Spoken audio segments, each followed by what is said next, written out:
ಪ್ರಿಯ ನಿರೀಕ್ಷಕರೇ, ನಮಸ್ಕಾರ. ಬೀರ್ಬಲ್ನ ವಿಶೇಷ ಕಾರ್ಯಕ್ರಮಕ್ಕೆ ಆತ್ಮೀಯವಾದ ಸ್ವಾಗತ. ವೀಕ್ಷಕರ, ಒಂದು ವಿಷಯ ಅಬ್ಸರ್ವ್ ಮಾಡಿದ್ದೀರಾ? ಕಳೆದ 6 ತಿಂಗಳಿಂದ ಈಚೆ ದೇಶದ ವಿಮಾನಯಾನದಲ್ಲಿ ತುಂಬ ವಿಚಿತ್ರಗಳು ನಡೀತಾನೆ ಇದೆ. ಅಹಮದಾಬಾದ್ನ ವಿಮಾನ ದುರಂತ ಇರ್ಬೋದು, ನಾಟ್ಹ್ಯಾಮ್ ಜಾರಿ ಇರ್ಬೋದು, GPS ಸ್ಪೂಫಿಂಗ್ ಇರ್ಬೋದು, ಒಂದಲ್ಲ ಒಂದು ನಡೀತಾನೆ ಇದೆ. ನೋಡಿ, ಇಡೀ ವಿಶ್ವ ಈಗ ಭಾರತದ ಮೇಲೆ ಕಣ್ಣಿಟ್ಕೊಂಡು ಕೂತಿದೆ.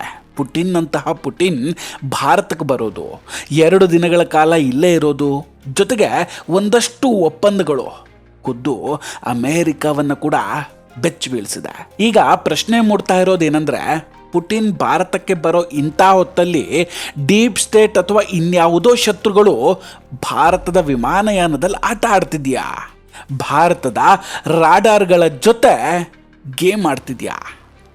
ಪುಟಿನ್ ಭಾರತದ ಭೇಟಿಯ ನಡುವೆ ಭಾರತದಲ್ಲಿ ಏನಾದರೂ ದೊಡ್ಡ ಸಂಚು ರೆಡಿಯಾಗಿತ್ತ? ಹಾಗಾದರೆ ಒಂದು ವಿಚಿತ್ರ ಘಟನೆ ದೇಶದಲ್ಲಿ ನಡೀತಾ ಇದೆ. ಇವತ್ತು ಅದರ ಬಗ್ಗೆ ತುಂಬ ಡೀಟೇಲಾಗಿ ಮಾತಾಡ್ತಾ ಹೋಗ್ತೀನಿ. ವಿಡಿಯೋವನ್ನು ಕೊನೆವರೆಗೂ ಕೂಡ ಮಿಸ್ ಮಾಡದೆ ನೋಡಿ. ಇನ್ನೂ ಕೂಡ ನಮ್ಮ ಬೀರ್ಬಲ್ ಚಾನಲನ್ನು ಸಬ್ಸ್ಕ್ರೈಬ್ ಮಾಡಿಲ್ಲ ಅಂದರೆ ಈ ಕೂಡಲೇ ಸಬ್ಸ್ಕ್ರೈಬ್ ಮಾಡಿ ಹಾಗೂ ಬೆಲ್ ಐಕಾನನ್ನು ಕ್ಲಿಕ್ ಮಾಡಿ. ವೀಕ್ಷಕರೇ, ಭಾರತದ ಏರ್ಲೈನ್ಸ್ನಲ್ಲಿ ಹಿಂದೆಂದೂ ಕೂಡ ನಡೆಯದಂತಹ ಅತಿ ದೊಡ್ಡ ಇನ್ಕನ್ವೀನಿಯನ್ಸ್ ಆಗಿದೆ. ವಿಮಾನ ಪ್ರಯಾಣಿಕರು ಇವತ್ತು ಇಂಡಿಗೋ ವಿಮಾನವನ್ನು ಬೈಕೋತಾ ಇದ್ದಾರೆ. ಏರ್ಪೋರ್ಟ್ಗಳಲ್ಲಿ ಗಲಾಟೆಗಳಾಗ್ತಾ ಇದೆ. ಸೋಷಿಯಲ್ ಮೀಡಿಯಾದಲ್ಲಿ ಈಗಾಗಲೇ ವಿಡಿಯೋಗಳನ್ನು ಕೂಡ ನೋಡಿರ್ತೀರ ನೀವೆಲ್ಲ. ಒಂದಲ್ಲ ಎರಡಲ್ಲ, ಕಳೆದ 4-5 ದಿನಗಳಲ್ಲಿ 1,500ಕ್ಕೂ ಹೆಚ್ಚು ಫ್ಲೈಟ್ಗಳು ಕ್ಯಾನ್ಸಲ್ ಆಗಿದ್ದಾವೆ. ಸಂಸತ್ತಿನಲ್ಲಿಯೂ ಕೂಡ ಇದರ ಬಗ್ಗೆ ಚರ್ಚೆ ಆಗ್ತಾ ಇದೆ. ರಾಹುಲ್ ಗಾಂಧಿ ಅವರು ಟ್ವೀಟ್ ಮಾಡಿ ಇದಕ್ಕೆ ಮೊನೋಪಲಿ ಆಗಿದೆ ಅಂತ ಹೇಳ್ತಾರೆ. ಅಂದರೆ ವಿಮಾನಯಾನದ ಜೊತೆ ಯಾರೋ ಆಟ ಆಡ್ತಿದ್ದಾರೆ ಅಂತ. ನಿಜವಾಗ್ಲೂ ಇದು ಮೊನೋಪಲಿ ಆಗಿದ್ರೆ ಇದೊಂದೇ ಏರ್ಲೈನ್ಸ್ಗೆ ಆಗ್ತಿತ್ತಾ? ಇನ್ನೂ ಬೇರೆ ಬೇರೆ ಏರ್ಲೈನ್ಸ್ಗಳು ನಾರ್ಮಲ್ ಆಗಿ ಆಪ್ರೇಟ್ ಆಗ್ತಾ ಇದ್ದಾವೆ. ಆದರೆ ಇಂಡಿಗೋಗೆ ಮಾತ್ರ ಯಾಕೆ ಹೀಗಾಗ್ತಿದೆ? ಇದೆಲ್ಲ ಅನುಮಾನಗಳ ನಡುವೆ ಇಂಡಿಗೋ ಏರ್ಲೈನ್ಸ್ ಒಂದು ಪ್ರೆಸ್ ಸ್ಟೇಟ್ಮೆಂಟನ್ನು ಜಾರಿ ಮಾಡಿದೆ. ಫ್ಲೈಟ್ ಕ್ಯಾನ್ಸಲ್ ಆಗಿದ್ದಾವೆ ಅನ್ನೋದರ ಜೊತೆಗೆ ಅವರು ಬರೆದುಕೊಳ್ತಾರೆ, 2025 ಬೆಸ್ಟ್ ಏರ್ಲೈನ್ಸ್ನ ಅವಾರ್ಡ್ ನಮಗೆ ಸಿಕ್ಕಿದೆ ಅಂತ. ಇದೆಲ್ಲ ಸರ್ಕಾರಕ್ಕೆ ಒತ್ತಡ ಹೇರುವಂತಹ ತಂತ್ರವಾಗಿತ್ತಾ? ಏನು ಸಮಸ್ಯೆ ಆಗಿರ್ಬೋದು? ಆ್ಯಕ್ಚುಲಿ ಕ್ಲೌಡ್ ಫೇರ್ ಸಮಸ್ಯೆಯಾ ಅಥವಾ GPS ಸ್ಪೂಫಿಂಗ್ ಆಗಿತ್ತಾ? ಇಂಡಿಗೋ ಏರ್ಲೈನ್ಸ್ಗಳು ಗ್ರೌಂಡೆಡ್ ಆಗೋದಕ್ಕೆ ಕಾರಣ ಏನು? DGCA ರೂಲ್ಸ್ ಚೇಂಜ್ ಆಗಿದ್ದು ಇಲ್ಲಿ ಪ್ರಾಬ್ಲಮ್ ಆಗಿರಬಹುದಾ? ಇದೆಲ್ಲದ್ರ ಬಗ್ಗೆ ಕೂಡ ಡಿಟೇಲ್ ಆಗಿ ಮಾತಾಡೋಣ. ಅಷ್ಟಕ್ಕೂ ಎಕ್ಸಾಕ್ಟ್ ಆಗಿ ಕ್ಲೌಡ್ ಫೇರ್ ಅಂದರೆ ಏನು? ಇದ್ದಕ್ಕಿದ್ದಂತೆ ಎಲ್ಲ ವೆಬ್ಸೈಟ್ಗಳು ಬಂದಾಗ್ತಾ ಇದ್ದಾವೆ. ಸ್ಟೀಮರ್ ಬಂದಾಗಿದೆ. ಏನಾಗ್ತಿದೆ ಹಾಗಾದ್ರೆ ಅಸಲಿಗೆ? ವೀಕ್ಷಕರೇ, ಕ್ಲೌಡ್ ಫೇರ್ ಅಂದರೆ ಏನು ಅಂತ ನೋಡೋದಾದರೆ ನೋಡಿ, ನೀವು ಯಾವಾಗಲೇ ಆದರೂ ಒಂದು ವೆಬ್ಸೈಟನ್ನು ಓಪನ್ ಮಾಡಿದಾಗ, ಫಾರ್ ಎಕ್ಸಾಂಪಲ್ www.google.com ಆಗಿರಬಹುದು, ಆಗ ಒಂದು ಮೂಲ ಸರ್ವರನ್ನು ರೀಚ್ ಆಗುತ್ತೆ. ಅಂದರೆ ಅದರ IP ಅಡ್ರೆಸ್ ರಿಸಾಲ್ವ್ ಆದಮೇಲೆ ಅದು ಆ ಅಡ್ರೆಸ್ಸನ್ನು ರೀಚ್ ಆಗೋಕ್ಕೂ ಮುಂಚೆ ಬಹಳಷ್ಟು ಕಂಪನಿಗಳು ತಮ್ಮ ವೆಬ್ಸೈಟ್ನಲ್ಲಿ ಒಂದು ಸರ್ವಿಸನ್ನು ಯೂಸ್ ಮಾಡ್ತಾರೆ. ಅದೇ ಈ ಕ್ಲೌಡ್ ಫೇರು. ಇದೊಂದು ರೀತಿ ಸೆಕ್ಯೂರಿಟಿ ಅಂತ ಕೆಲಸ ಮಾಡುತ್ತೆ.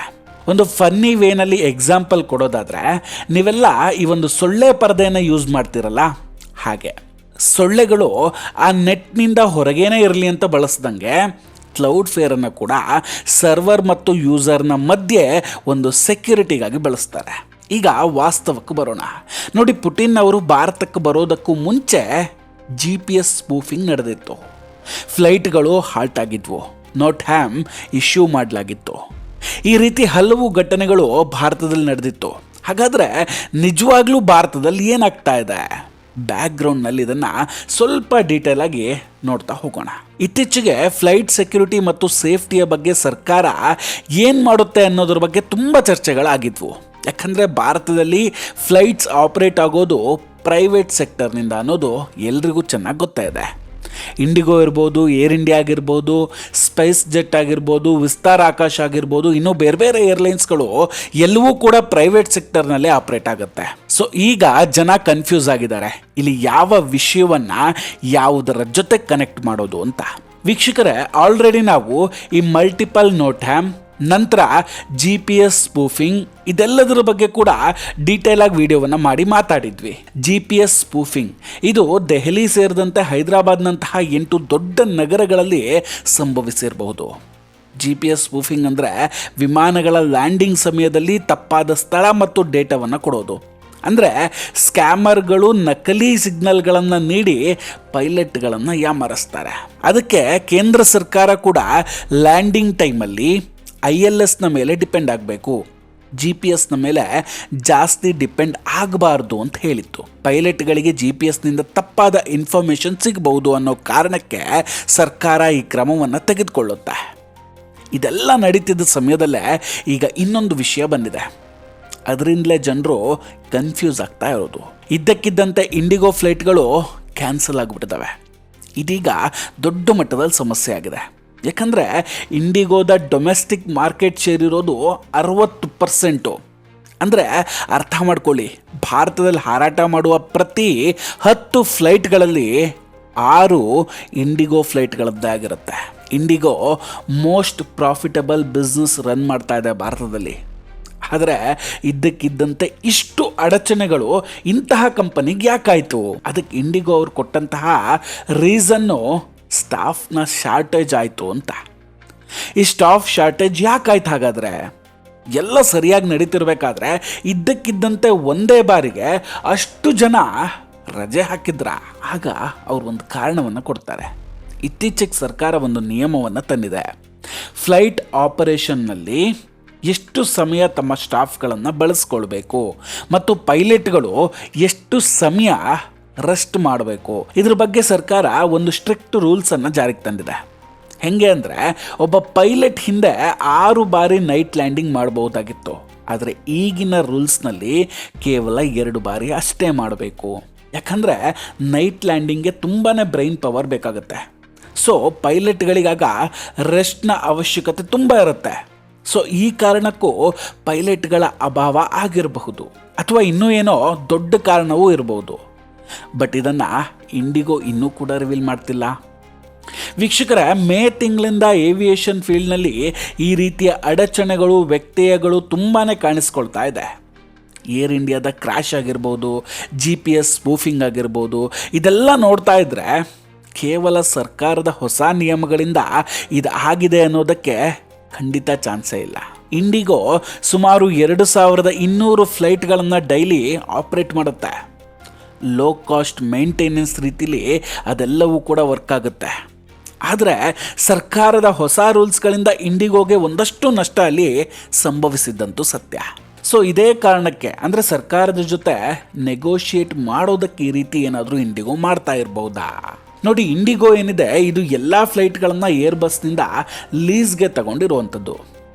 ರೀಸೆಂಟಾಗಿ ಏರ್ಬಸ್ಗಳಲ್ಲಿ ಕಾಣಿಸ್ಕೊಳ್ತಿರುವಂತಹ ಟೆಕ್ನಿಕಲ್ ಗ್ಲಿಚ್ ಅದು ಇಂಡಿಗೋ ಫ್ಲೈಟ್ಗಳಲ್ಲಿಯೂ ಆಗಿರಬಹುದಾ? ಇದು 2ನೇ ಅನುಮಾನ. ಇನ್ನು ಪೈಲಟ್ಗಳಷ್ಟೇ ಅಲ್ಲ, ಟೆಕ್ನಿಕಲ್ ಟೀಮ್ ಕಡೆಯಿಂದ, ಏರ್ಲೈನ್ಸ್ ಕಡೆಯಿಂದ ಫ್ಲೈ ಮಾಡೋಕ್ಕೆ ಆಗದೇ ಇರುವಂತಹ ಇಶ್ಯೂ ಏನಾದರೂ ಕಾಣಿಸ್ಕೊಂಡಿರೋದಕ್ಕೆ ಫ್ಲೈಟ್ಗಳನ್ನು ಕ್ಯಾನ್ಸಲ್ ಮಾಡಿದೆಯಾ? ಇದು 3ನೇ ಅನುಮಾನ. ಇನ್ನೊಂದು ಇಂಪಾರ್ಟೆಂಟ್ ಕ್ವಶನ್ ಏನಂದರೆ, ಇಲ್ಲಿ ಭಾರತದ ಶತ್ರುಗಳ ಹುನ್ನಾರವೇನಾದರೂ ಇದೆಯಾ? ಸಬೋಟೇಜ್ ಮಾಡಿ ಇಡೀ ವಿಮಾನ ನಿಲ್ದಾಣವನ್ನು ಅಸ್ತವ್ಯಸ್ತಗೊಳಿಸಿ ದೇಶದ ಇಮೇಜನ್ನು ಹಾಳು ಮಾಡೋದಕ್ಕಿಂತ ಕೆಲಸ ನಡೀತಾ ಇದೆಯಾ? ಯಾಕಂದರೆ ಇಂಡಿಗೋ ತುಂಬ ಸಮರ್ಥವಾಗಿರುವಂತಹ ಸಂಸ್ಥೆ. ಇದರಿಂದ ಇಂತಹ ಅವ್ಯವಸ್ಥೆ ಆಗೋದಕ್ಕೆ ಚಾನ್ಸ್ ಇದೆಯಾ? ಖಂಡಿತ ಇಲ್ಲ. ಇದು ಭಾರತದ ಇಮೇಜನ್ನು ಹಾಳು ಮಾಡುವಂತಹ ಒಂದು ಪ್ರಯತ್ನ ಅನ್ನೋ ಅನುಮಾನಗಳು ಈಗ ಮೂಡ್ತಾ ಇದೆ. ಯಾಕಂದರೆ ಏರ್ಪೋರ್ಟ್ಗಳಿಂದ ಇಂಟರ್ನ್ಯಾಷನಲ್ ಲೆವೆಲಲ್ಲಿ ನ್ಯೂಸ್ಗಳು ವೈರಲ್ ಆಗ್ತವೆ. ಈ ರೀತಿಯ ಸಿಚುವೇಶನ್ ಕ್ರಿಯೇಟ್ ಮಾಡಿ ದೇಶದ ಇಮೇಜನ್ನು ಡ್ಯಾಮೇಜ್ ಮಾಡುವಂತಹ ಪ್ರಯತ್ನ ಇಲ್ಲಿ ನಡೀತಾ ಇರಬಹುದು. ಇದನ್ನು ಮಾಡೋದಕ್ಕೆ ಸರ್ಕಾರ ಹೇಗೆ ಬಿಡ್ತು ಅನ್ನೋದು ಇವಾಗ ಮೂಡ್ತಾ ಇರುವಂತಹ ದೊಡ್ಡ ಪ್ರಶ್ನೆ. ಯಾಕಂದರೆ ಇದೇ ಸಮಯದಲ್ಲಿ ಬೇರೆ ಎಲ್ಲ ಏರ್ಲೈನ್ಸ್ಗಳು ಪರ್ಫೆಕ್ಟಾಗಿ ಆಪರೇಟ್ ಆಗ್ತಿದ್ದಾವೆ. ಆದರೆ ಇಂಡಿಗೋಗೆ ಯಾಕೆ ಆಗ್ತಿಲ್ಲ? ಇಂಡಿಗೋದ ಜೊತೆಗೇನೆ ಯಾಕೆ ಈ ರೀತಿ ನಡೀತಾ ಇದೆ? ಇದು ತುಂಬ ದೊಡ್ಡದಾದಂತಹ ಪ್ರಶ್ನೆ ಈಗ ಕಾಡ್ತಾ ಇರುವಂಥದ್ದು. ನೋಡೋಣ, ಸದ್ಯದಲ್ಲೇ ಎಲ್ಲದಕ್ಕೂ ಉತ್ತರ ಅಂತೂ ಖಂಡಿತ ಸಿಗುತ್ತೆ. ವೀಕ್ಷಕರೇ, ನಾವು ಕೊಟ್ಟಂತಹ ಈ ಮಾಹಿತಿಗಳು ನಿಮಗೆ ಇಷ್ಟ ಆಗಿದ್ದರೆ ದಯವಿಟ್ಟು ವಿಡಿಯೋವನ್ನು ಲೈಕ್ ಮಾಡಿ ಹಾಗೂ ಶೇರ್ ಮಾಡಿ. ನಿಮ್ಮ ಅಭಿಪ್ರಾಯವನ್ನು ಕಮೆಂಟ್ ಮಾಡಿ ತಿಳಿಸಿ.